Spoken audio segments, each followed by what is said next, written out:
Salut à tous, dans le cadre de l'U Info 212, nous présentons un exposé dont le thème s'intitule Introduction au HTML5.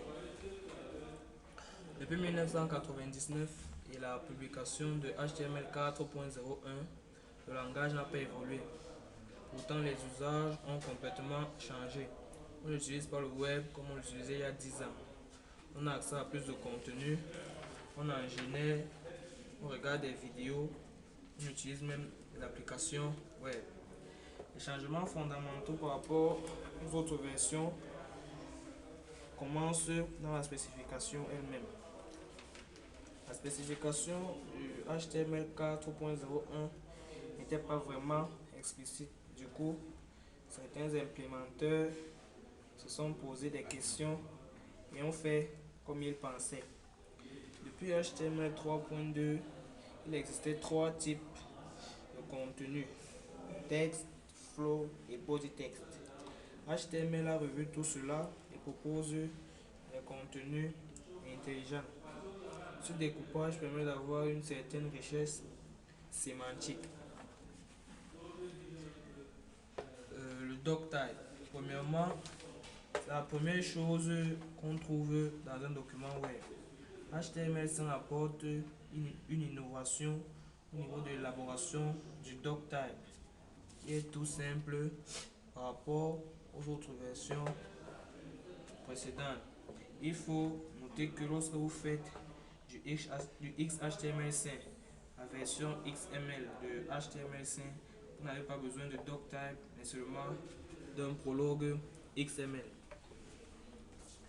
Après avoir déclaré le doctype, on déclare l'encodage en utilisant la balise meta. La déclaration de l'encodage est cette fois clairement définie. Outre les changements au niveau de la spécification, HTML5 apporte l'innovation au niveau des balises. Nous avons la balise section. Une section, c'est un groupage thématique du contenu. C'est en quelque sorte un div qui a du sens. Nous avons les balises header et footer.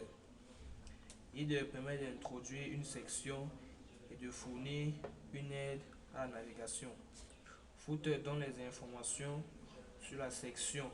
C'est en quelque sorte une boîte à méta. Vous pouvez donc avoir plusieurs balises footer ou header dans votre document. Nous avons aussi la balise nav. C'est une section permettant de naviguer. On trouve des liens qui permettent d'accéder soit à des autres pages du site, soit à les différents contenus de la page. Ce sont les encres.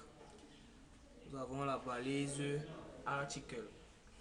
Article, c'est une section représentant un contenu indépendant du reste du document. Nous avons la balise aside. C'est une section permettant de fournir des informations supplémentaires sur le contenu d'un article.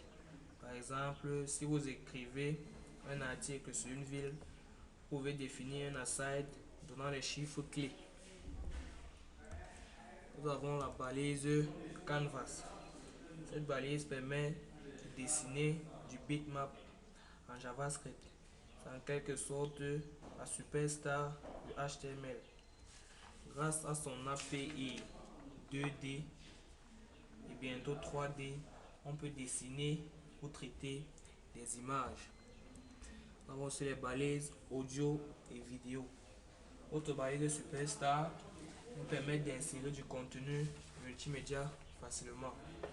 Cela évite d'avoir à utiliser un plugin comme Flash, Java ou QuickTime.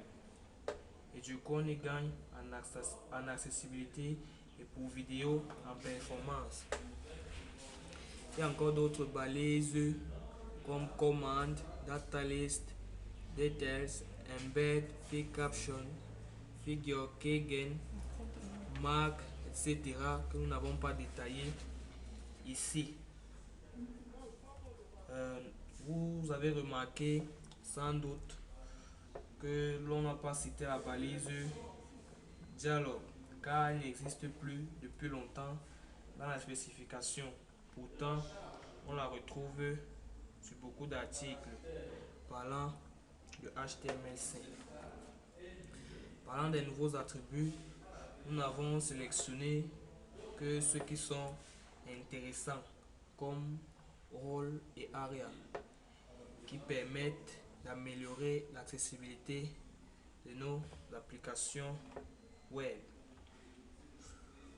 Outre les balises superstar comme audio et vidéo ou Canvas, il existe des balises dépréciées des développeurs. Il y a les balises à but présentationnel comme Basefont Big, les balises posant des problèmes d'utilisabilité et d'accessibilité comme Frame7, NoFrame, les balises prêtant à confusion ou inutilisées comme acronyme, applet, etc. Nous arrivons au terme de cette présentation. Les sources sont tirées du site du zéro, du site commenceamarche.com. Merci à tous.